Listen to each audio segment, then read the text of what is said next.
Ruth, have you ever found yourself feeling, a mixture of vulnerability, anger, helplessness, and irritability as a result of, kind of these lockdowns and the pandemic? I know I certainly have. So, welcome to 7 Minute Schemas. I'm Rita, and what we're going to be doing over the course of the 7 Minute Schema series is looking at the mode model in schema therapy. Yeah, I'm Ruth Holt, and I'm an advanced schema therapist supervisor trainer along with Rita.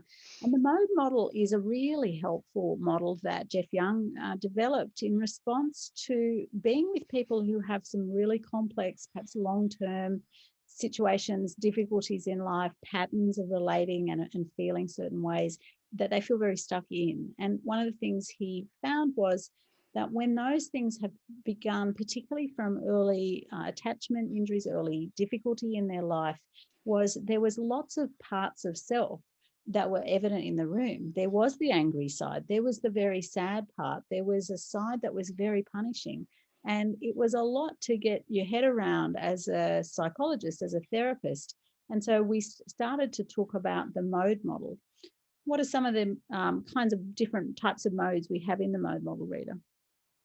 So I guess we're going to explore all these different modes, but we've got what we call child modes. And usually when, we talk about a child mode, that's perhaps the affect or the emotional part of us. And then we're going to be looking at what we call coping modes. So perhaps the behavioral part, how we cope with certain things. We're going to be also looking at what schema therapy calls the critic modes, which you described before as perhaps a punishing side or a demanding side. And then finally, we're going to look at the last category of modes, which are healthy modes, which is the part of us that we're trying to strengthen, develop, and embody most of the time. It's not about being perfect, but it's about being aware of that part of us. So, we all have things that we carry with us in life, schemas, which are feelings and thoughts and experiences of perhaps being abandoned or alone. We have those schemas that sit there. Injuries get activated. We often will flip into a mode, a way of being. So as you're saying, holding the pain of that or holding the distress or holding a lot of those really toxic thoughts. So we have those different modes and we can kind of be aware of them. Some people will say, yeah, I was really sad the other day. I just felt so alone and distressed and I just couldn't really see a way through that. And then, I thought, but, then my friend came over, something happened, I kind of cheered up, I felt better or I felt comforted. And, I was able to actually really have fun that night. And they can kind of see the progression of the different sides of themselves. Whereas other people find they're not aware at all. They kind of find themselves in a mode and then in another mode.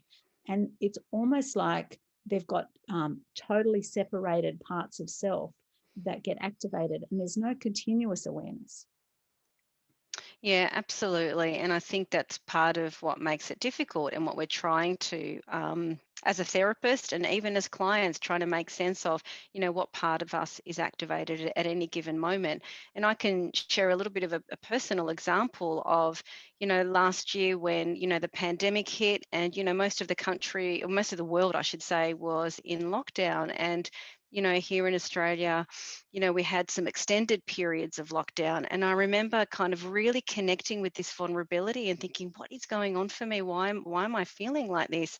And, when I really kind of connected with that part, so I had that ability to kind of connect with that part, I, realized that, what it was activating for me was kind of these autonomy needs that were taken away. And for me, quite sensitive to autonomy needs being taken away, given my early upbringing and, independence being something that's really important. So when you felt like my independence is being blocked, it activated something in you and you really felt that more vulnerable side of yourself and you kind of stayed there for a long time, or did you flip around or?